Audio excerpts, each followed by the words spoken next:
মাহমৰা হোলমাৰী কাকনি গাঁৱত ভাওনা প্ৰদৰ্শন আৰু ভাগৱত পাঠ আয়োজন লাইখুটা স্থাপন চৰাইদেউ জিলাৰ মাহমৰা মৰাণহাট নগৰৰ সমীপৱৰ্তী হোলমাৰী কাকনি গাঁৱৰ মধুসূদন সাংস্কৃতিক গোষ্ঠী আৰু কাকনি নামঘৰৰ উদ্যোগত স্থানীয় গাঁওসমূহৰ সহযোগত অহা ৩ অক্টোবৰৰ পৰা ৩দিনীয়া ভাগৱত পাঠৰ আয়োজন কৰা হৈছে। উক্ত অনুষ্ঠানৰ বাবে আজি কাকনি নামঘৰ তথা স্থানীয় গাঁওসমূহৰ ভক্তপ্ৰাণ ভকত বৈষ্ণৱৰ উপস্থিতিত লাইখুটা স্থাপন কৰা হয়। আজিৰ লাইখুটা স্থাপন অনুষ্ঠানত বিশেষভাৱে উপস্থিত থাকে যোৰহাটৰ নামাচাৰ্য বায়ন অনিল কল। ৩ অক্টোবৰৰ বুধবাৰে আৰম্ভ হ'বলগীয়া ভাগৱত পাঠ কাৰ্যসূচীৰ প্ৰথম দিনা পুৱা উষা কীৰ্তন, বৃক্ষৰোপণ, ধৰ্মধ্বজা উত্তোলন, স্মৃতি তৰ্পণ, দিহানাম প্ৰদৰ্শন, ভাগৱত প্ৰতিষ্ঠা, চাৰিশাস্ত্ৰ প্ৰতিষ্ঠা, নাম প্ৰসংগ, মূল বাটচৰা উন্মোচন, গুৰুবৰণ, ঘৰে ঘৰে সমূহীয়া বন্তি প্ৰজ্বলন, ভাগৱত উদ্বোধন আৰু আউনীআটী সত্ৰৰ সত্ৰাধিকাৰ ডক্টৰ পীতাম্বৰ দেৱগোস্বামীৰ দ্বাৰা ভাগৱত ব্যাখ্যা অনুষ্ঠিত হ'ব। দ্বিতীয় দিনা ৪ অক্টোবৰত অবিৰত ভাগৱত পাঠ কাৰ্যসূচী চলি থকাৰ লগতে বিশেষভাৱে আউনীআটী সত্ৰৰ সত্ৰাধিকাৰ ডক্টৰ পীতাম্বৰ দেৱগোস্বামীৰ দ্বাৰা শৰণ শিবিৰ অনুষ্ঠিত হ'ব। উক্ত শৰণ শিবিৰত যথেষ্ট সংখ্যক নৱপ্ৰজন্মৰ যুৱক যুৱতী তথা শৰণীয়াই শৰণ গ্ৰহণ কৰিব।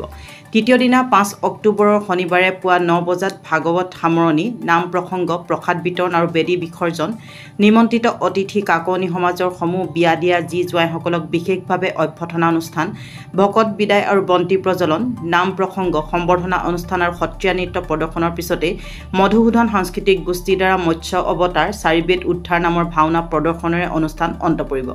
উক্ত সমূহ কাৰ্যসূচীত সহায় সহযোগিতা তথা উপস্থিতি কামনা কৰাৰ লগতে আনুষ্ঠানিক সফল হোৱা আশীষ বিচাৰি নিমন্ত্ৰণ জনাইছে মধুসূদন সাংস্কৃতিক গোষ্ঠীৰ সভাপতি বিশ্বজিৎ চেতিয়া, সম্পাদক লাটু গগৈ, উদযাপন সমিতিৰ সভাপতি নকুল বৰুৱা, কাৰ্যকৰী সভাপতি গজেন বৰুৱা আৰু সম্পাদক বিশ্বজিৎ চেতিয়া।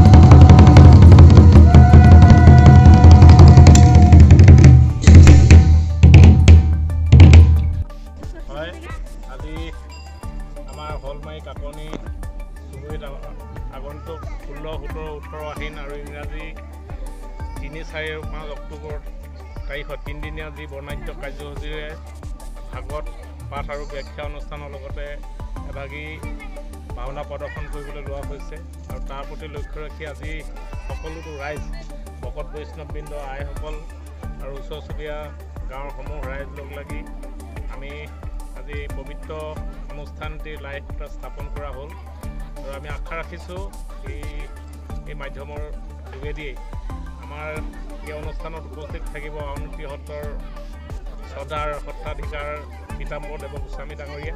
আমি সকলো ৰাইজৰ উপস্থিতি আৰু সহায় সহযোগিতা কামনা কৰিছোঁ আৰু আমি গৌৰৱ অনুভৱ কৰিছোঁ যে আমাৰ এই ভিতৰুৱা অঞ্চললৈকে 3দিনীয়া কাৰ্যসূচীৰে আমাৰ পীতাম্বৰ দেৱগোস্বামী আহিব। আমি সকলো ৰাইজৰ উপস্থিতি আমি কামনা কৰিছোঁ আৰু তেখেতে 4 দিনৰ কাৰ্যসূচী লৈ আহিব, 4দিনীয়া বহাৰ পাতিছে।